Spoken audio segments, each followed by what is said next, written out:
할렐루야. 오늘 말씀은 이사야서인데요. 이사야는 어떻게 하나님을 만나게 됐는가 하니 우리가 시편, 잠언, 이사야 이렇게 나오는데 이사야는 주여 내가 여기 있나이다 나를 보내소서 하는 주님의 부르심에 대한 응답을 통해서 나타난 선지자입니다. 내가 여기 있나이다 나를 보내소서. 누가 우리를 위하여 갈꼬 하는 이스라엘을 향한 하나님의 탄식과 염려 같은 것이 있는데 그게 자기를 부르는 말씀인 줄 알고 주여 내가 여기 있나이다 나를 보내소서 함으로써 하나님과 관계가 맺어진 선지자였음을 기억합니다. 성경에서 대표적인 선지자라고 그러죠. 이사야, 그 다음에 우리가 잘 아는 다윗 왕. 늘 그 안에서 우리는 은혜 받고 은혜 체험하고 동참하게 되는 것이죠. 시편에서는 이렇게 또 있죠. 복 있는 사람은 악인의 꾀를 좇지 아니하며 죄인의 길에 서지 아니하며 오만한 자의 자리에 앉지 아니하고 오직 여호와의 율법을 즐거워하며 그 율법을 죄하러 묵상하는 자로다. 저는 시냇가에 심은 나무가 시절을 쫓아 과실을 맺으며 바로 이 시냇가에 심어진 나무의 상태. 또 오늘 말씀은 오 목사님께서 대독해 주셨습니다마는 물된 동산 같은 상태. 다윗과 하나님의 관계, 이사야 선지자와 하나님의 관계, 그것은 바로 이런 사막 지역인 이스라엘 아닙니까? 사막에서 항상 물과 넘치는 물과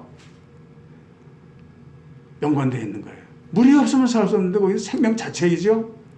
근데 물된 동산 같은 이런 말씀, 또 시냇가에 심어졌다는 말씀, 이건 우리 성도들이 이런 상황 속에서 살고 싶다 하는 소원을 말해줍니다. 하나님과의 관계 속에서 하나님에게 바라는 게 뭔가 물된 동산같이 되는 거, 시냇가에 심겨진 나무처럼 되는 거, 내가 그런 삶을 체험하고 싶고 내 후손들에게 그런 삶을 체험시켜주고 유산으로 주고 싶다는 소원, 이런 소원 가지고 우리가 하나님 말씀에 이렇게 임하는 것이 필요하다는 생각이 듭니다. 바로 만사 형통의 상태를 우리는 꿈꾸면서 살고 있지요. 이게 헛된 것이 아닙니다. 네가 뭘 했다고 그런 행복을 누려, 이게 아닙니다. 우리의 이런 꿈과 소망이 헛된 것이 아닌 이유는 하나님께서 우리에게 직접 약속해 주셨기 때문입니다. 우리가 근거가 아니라 하나님이 근거, 누구 사람과의 약속이 아니라 하나님과의 약속, 그것 때문에 우리는 소망을 끊지 않게 되죠. 우리에게 직접 약속해 주셨습니다. 저는 시냇가에 심은 나무가 시절을 쫓아 과실을 맺으며 그 잎사귀가 마르지 아니한 것 같더니 그 행사가 다 형통하리로다. 만사 형통. 우리 얼마나 좋아하는 겁니까? 이런 약속이 분명히 옛날 약속인 구약과 새로운 약속인 신약 속에 반복적으로 적혀 있는 것입니다.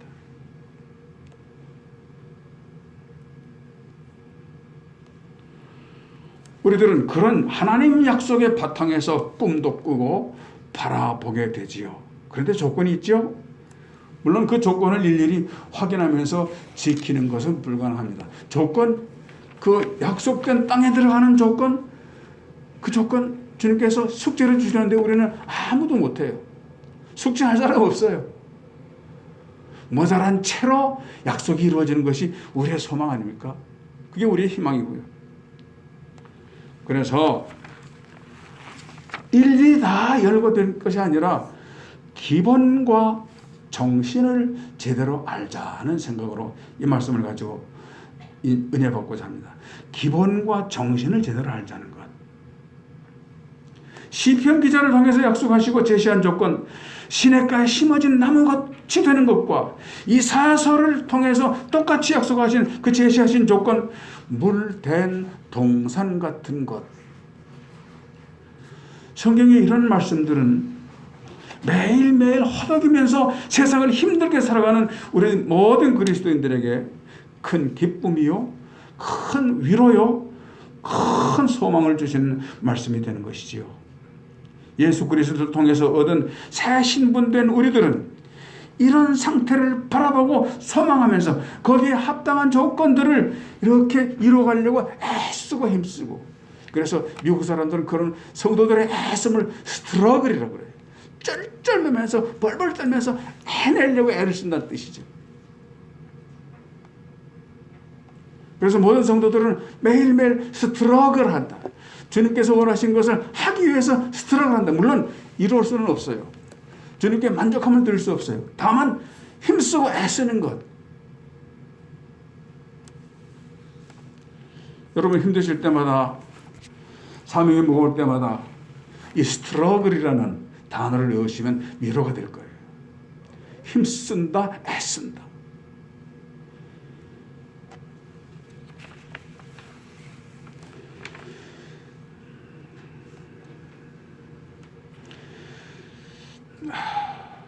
영생 복락을 약속받은 우리들의 이 짧은 인생살이는 어떻게 살아내는 것이 옳은가?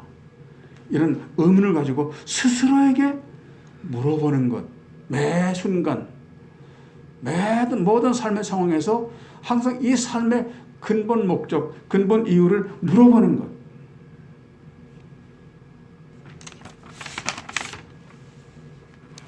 그것을 통해서 물된 동산 같고 시냇가에 심어진 나무처럼 계절을 쫓아서 열매를 맺어주는 상태가 될 수 있지 않을까, 이런 소망을 갖게 되는 것이죠.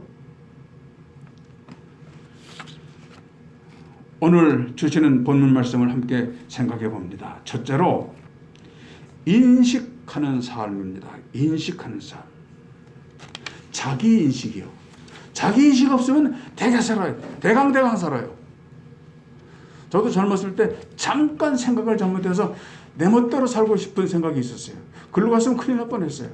저 내 멋대로 살고 나 자신이 뭔지도 모르고 어떻게 살 것인지 설계도 안 하고 그냥 살다 보니까 엉뚱한 데 내가 가 있는 거예요. 하나님께서 나를 놔주지 않으시고 잡아당기셨어요. 너 그러면 안 돼라고 하셨어요. 나는 아무 방법도 없고 계획도 없었는데 하나님께서 붙잡아 주셨어요. 건져 주신 거예요. 그런 삶을 살면 안 돼. 넌 거기 가면 안 되는 사람이야. 넌 그런 직장 가지면 안 되는 사람이야. 강하게 막아주시는 바람에 꼼짝없이 이끌려 나왔죠. 나 인식이 없으면, 나에 대한 인식이 없으면 우리는 죽은 거나 마찬가지죠. 아무렇게나 사는 삶이야? 그거 삶이라고 그러겠어요? 그러니까 정신없이 살지는 말자 이거지. 예전에 나는 지은 죄와 형벌로 버려지고 멸망당할 수밖에 없었으나 이제는 하나님의 외아들 예수 그리스도의 사랑과 희생으로 죄와 사망으로부터 건져진 상태로서 영원히 사는 삶을 허락받아서 영생을 누리게 된 존재다 하는 것을 자각하지 않으면 안 되는 거예요. 언제 어디서 무엇을 하든지 그 자각이 우리를 서 있게 만드는 거죠. 구원받은 백성이다 하는 사실을 기억하는 것이 왜 중요한가 하면요, 구원의 확신에 대한 인식이 없으면 허락하신 은혜도 잊어버리게 되고요, 받았는지도 모르고요, 은혜를 받았는지도 모르고요, 구원 받았는지도 모르고요, 내가 어떻게 살아야 되는지도 모르고요, 그 구원의 은혜도 잊어버리고 부르심 받은 사명도 까맣게 잊어버린 채 아무런 상관없이 멀리 아버지의 집을 떠나버린 탕자처럼 삽니다. 은혜도 없고 사명감도 없고.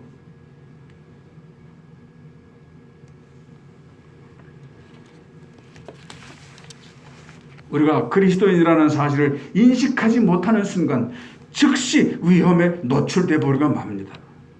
우리 인류의 조상이 누구죠? 아브라함과 하와라고 그러죠. 아담과 하와라고 그러죠. 아담과 하와가 어떻게 하나님과 관계가 단절됐나? 원래는 시냇가에 심어진 나무처럼 하나님 곁에 두셨죠. 물된 동산처럼 오아시스 같은 에덴 동산에 살게 하셨죠. 그런데 어느 날 관계가 끊어졌어요. 이 관계가 끊어졌어요. 아찔합니다. 생각해보면. 창세기 3장 8절에 있는 말씀 소개해 드릴게요. 그들이 날이 서늘할 때 동산을 거니시는 여호와의 음성을 듣고 아담과 그 아내가 여호와의 하나님의 낯을 피하여 동산 나무 사이에 숨은지라.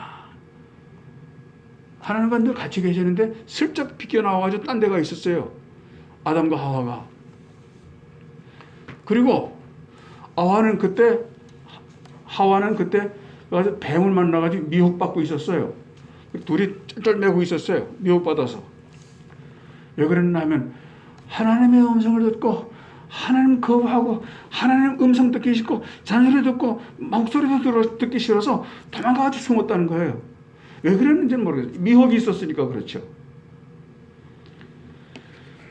여호와의 낯을 피하여 숨어버리는 순간, 이 순간이 보통 순간이 아닌 인류 멸망의 서막을 여는 순간이었습니다. 우리 운명이 그래서 이렇게 세상에 살게 된 겁니다. 죄와 더불어 살고, 아무리 죄를 짓지 않으려고 해도 죄 지을 수밖에 없는 존재로 태어나게 된 근거가 바로 그 단초가 아담과 하와의 하나님과의 관계 끊음이었습니다. 그들이 날이 서늘할 때 동산을 거니시는 여호와 하나님의 음성을 듣고 낯을 피하여, 여호와 하나님의 낯을 피하여 동산 나무 사이에 숨은지라. 이 은혜와 생명의 자리에서 떠나버린 순간이죠. 우리가 구원받은 하나님의 백성이라는 사실을 잊어버리는 순간이 바로 이 순간과 동일합니다.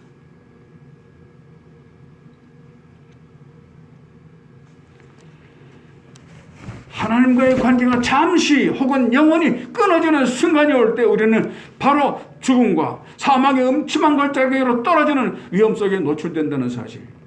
그래서 우리는 자각이 필요해요. 항상 자각이에요. 교회 올 때만 자각이 아니라 언제 어디서 무슨 일을 만나든지 내가 하나님의 자녀다. 이 관계를 놓치면 안 됩니다.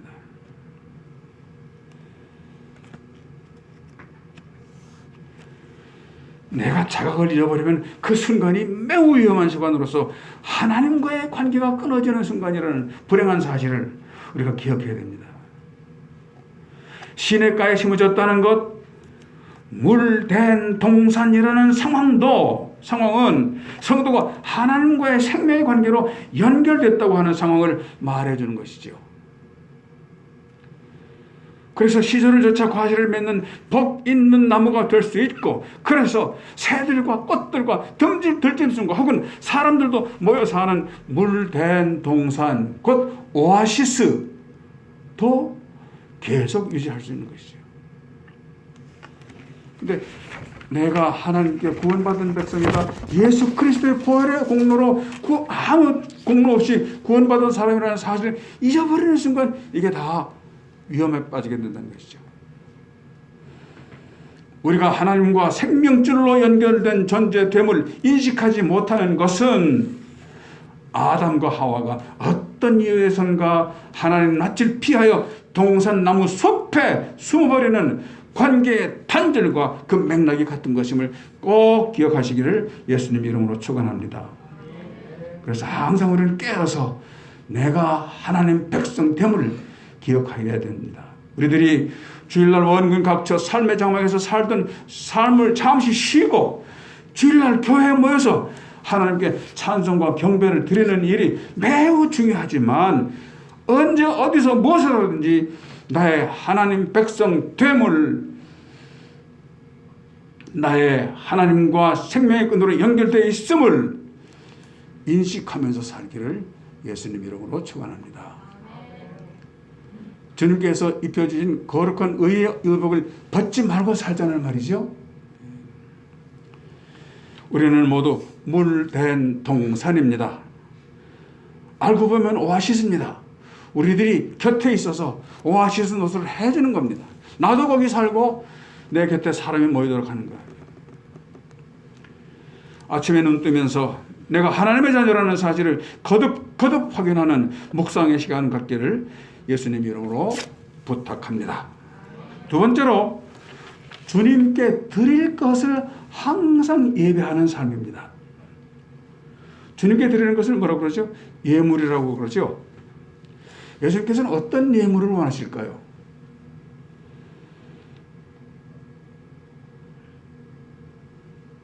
예수님께서 어느 날 시장하셔서 제자들하고 동산에 올라가기 전에 잠시 지나가다 보니까 배가 고프셨는지 무화과나무가 옆에 있는 걸 보고 가서 무화과나무를 찾았어요. 그러니까 없어요. 무화과나무가 그 당시에 아마 물된 동산이었다는 그 관계가 끊어졌는지 혹은 시냇가에 심겨진 나무가 아니었는지 여하튼 예수님께서 있을 것을 원하고 하셨는데 없었잖아요.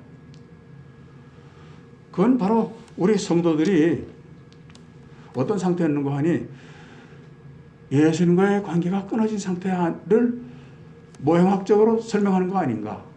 예수님은 원하시는데 들을 게 없어요. 그러니까 항상 무시로, 그러니까 이제 일리걸리 부정기적으로 우리한테 원하시는 것이 하나님이에요. 하나님은 수시로 원하세요. 왜냐하면 수시로 주셨으니까. 그게 예물의 정신이거든요.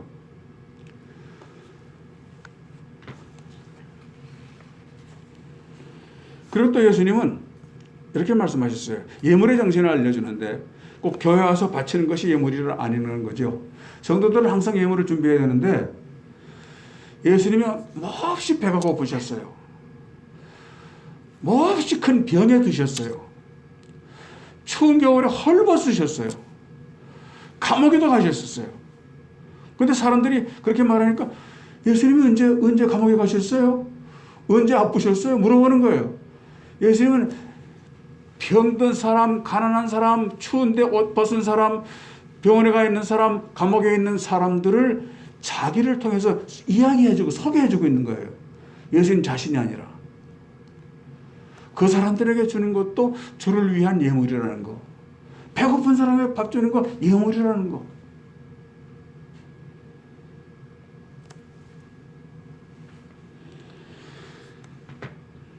배고프신 예수님, 헐벗으신 예수님, 병드신 예수님, 감옥에 가신 예수님. 이것은 도움을 필요로 하는 이웃들의 상황을 우리에게 보여주고 거기다 예물을 바치라는 뜻이에요. 그러니까 교회 가도 예물을 바치고 이웃에게도 예물을 바치는, 그러니까 나 전체가 예물이 되어야 된다는 거예요. 나 자신이 하나님의 선물이 되어야 된다는 거예요. 제일 좋아하는 선물은 나 자신, 내가 여기 있나이다. 나를 보내셔서. 이게 예물의 정신 아닙니까?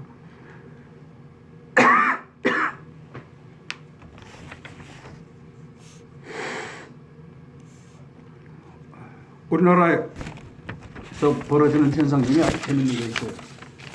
막 수만 명이 길거리에 모여서 이제 데모를 할 때 몇 년 전에는 내가 조국이다 그랬잖아요. 요새는 내가 뭐라고 그래요? 내가 이재명이다 그런다고요. 우리나라 아주 재밌는 상황이에요.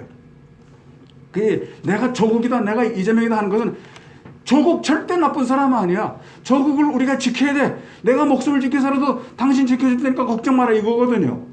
또 이재명한테 뭐 대장동이 어떻든 상관없어. 이재명 훌륭한 사람이야. 거짓말 하나도 안 해. 일은 한 번도 안 먹었어. 그러니까 내가 대신이라도 지켜줄게. 내가 목숨을 건서라도 지켜줄게. 이게 내가 이재명이다 하는 소리예요. 우리 성도들은 어떻게 돼요? 내가 예수님처럼 행해야 된다는 거죠. 목표가 그렇게 큰 거예요.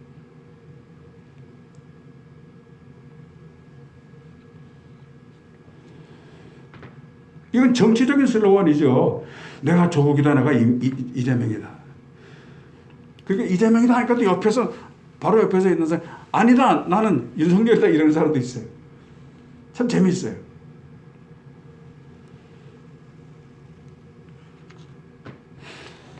우리는 죄인이었다가 하나님의 아들로 그 신분이 바뀐 커다란 축복의 자녀들입니다. 그래서 예수님이 좋아하시는 것을 선물해야 하는데 세상의 그 어떤 것보다도 더 예수님께서 좋아하시는 것은 바로 나 자신.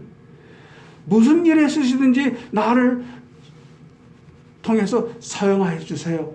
내가 여기 있나다 나를 보내주세요. 말레이시아도 갈 수 있고 태국도 갈 수 있고 임성길이 그렇게 싫어하는 인도에도 보낼 수 있고, 근데 나 갈게요.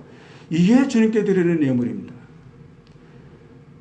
아, 싫어요. 그건 나 정서에 안 맞아요. 나 인도 사람 별로예요. 그 우리 육신적인 요구죠.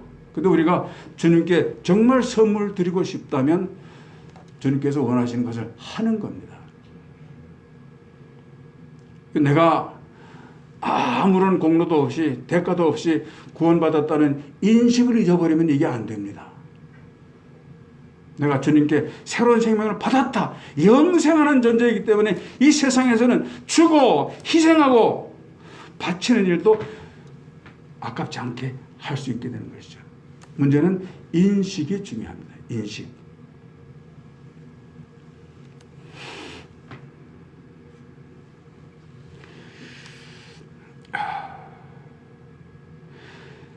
내게 있는 그 어떤 것이라도 주를 위해서 아끼지 않고 드리겠습니다 하는 드림이 약속하는 것입니다. 나는 나의 모든 것을 주님을 위해서 드릴 수 있겠습니다 라고 결단하는 것, 선언하는 것. 예수님은 항상 배고프시지만 예수님 자신의 배고픔이 아니고 우리 이웃들을 위한 배고픔을 알려주시고, 예수님은 항상 춥다고 말씀하시는데 예수님이 추운 게 아니라 우리 옆에 있는 사람이 추운 것이고, 예수님이 병들었다고 하실 때 우리는 병든 사람들을 생각해내야 되고, 예수님께서 배고픈 사람들이라고 말씀하실 때 우리는 배고픈 사람에게 소개해 줄 수 있어야 됩니다. 이것이 바로 우리 삶의 부담이나 손해로 끼쳐지는 것이 아닌 비교할 수 없는 상급과 바꾸는 증명이 되는 것이죠. 이게 하나님의 약속입니다. 예수님 이름으로 누군가에게 준 것, 누구를 도운 것, 어디서 바치는 것, 예수 이름으로 누군가를 돌본 것, 예수님 이름으로 누군가를 대신해서 짐을 져준 것, 이건 바로 하나도 지워지지 않는 상급의 표시가 될 줄로 믿습니다. 우리를 의인 되게 하셔서 영생하는 자로 상 주실 조건인 줄로 믿으시기를 바랍니다. 추운 겨울이 닥쳤습니다. 춥고 배고픈 이웃들을 생각하는 기회를 가지시기를 예수님 이름으로 축원합니다. 마지막 세 번째로요, 나와 내 자녀에게 한없는 축복을 유산으로 주는 사람 되기를 각성합시다.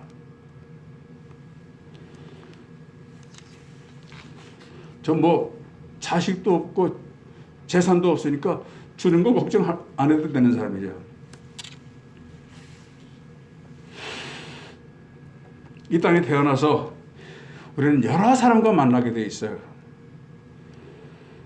내가 만나서 교제하는 모든 사람들에게 나는 어떤 존재였나 하는 건 하나님 옆에 가서 조사받을 거예요. 나는 내 자식들에게 어떤 영적인 영향력을 줬는가, 어떤 지혜로운 삶의 지표가 되어 주었는가, 이게 필요하죠. 오늘 말씀 한번 다시 읽어보면요, 같이 한번 읽어보실까요? 이사야 58장 10절부터 다 같이 시작.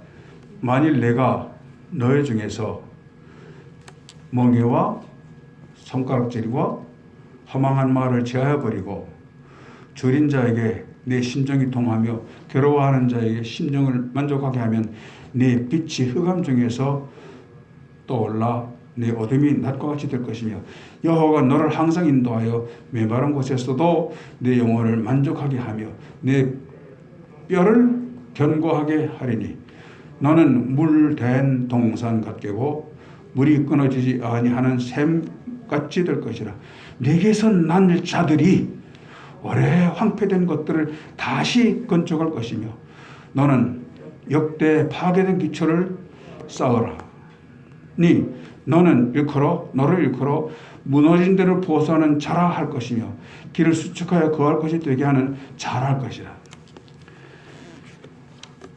나 혼자 이렇게 살다가 이렇게 죽어버리는 존재가 아니라 수많은 사람들에게 깊은 영향을 미치는 사람들이 되어야 되는데 어떤 영향을 미칠 것인가, 내 자녀에게 어떤 어머니 아버지로 기억될 것인가, 또 내 자녀는 나를, 할아버지인 나를, 할머니인 나를 어떻게 기억할 것인가. 그건 하나님의 책에 다 기록되겠죠.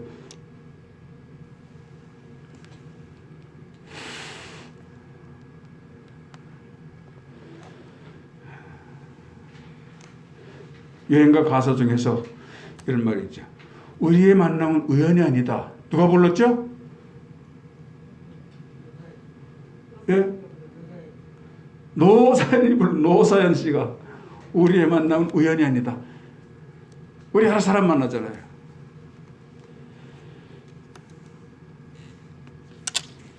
그래서 가끔 우리 사람하고 이제 이야기를 하다가 이제 장인 장모님 이야기를 합니다. 다 귀한 분들이죠. 다 귀한 분들, 귀한 만난 분들을 통해서 만났죠. 돌아가시고 나니까 그분들의 훌륭함이 생각나는 거예요. 당시에는 별로 훌륭하게 생각 못했는데 돌아가시고 나니까 아무 부담 없는 관계가 되어버리니까 드디어 자유로운 영혼으로서 장인 어른 보고 장모님 보게 되고 우리 부모님 보게 되고 참 귀한 분들이다. 나는 나중에 어떤 사람들로 기억될까? 그거 이제 우리가 살면서 조심하게 개선해 봐야 되는 문제죠. 그게 바로 인식하자. 자기 자신을 인식하자.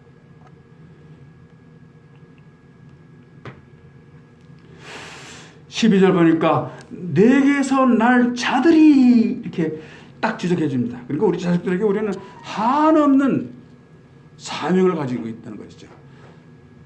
자식들. 무엇을 남겨주는 할아버지가 되고 할머니가 되고 아버지가 되고 엄마가 될 것인가? 무엇을 남겨줄 수 있는 것인가? 나 떠난 다음에 나를 어떻게 기억할 것인가? 내게서 하나님의 생명의 기운과 세상을 일만한 역동성을 내 자녀와 내 이웃과 내 형제들에게 증거하고 전하고 물려줄 만한 삶의 족적을 남길 수 있는가?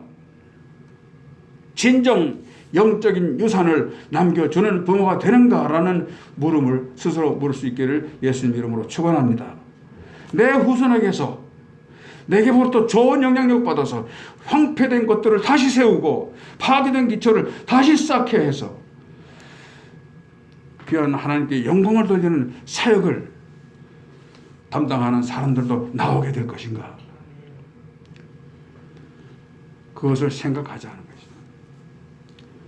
시냇가에 심은 나무처럼 은혜의 강물이 풍성하게 연결되어진 오아시스처럼 나뿐만 아니라 내 딸과 내 아들도 주변인 모두들도 내 삶에 향기나는 족적을 남길 수 있는 복된 성도들 다 되시기를 예수님 이름으로 축원합니다.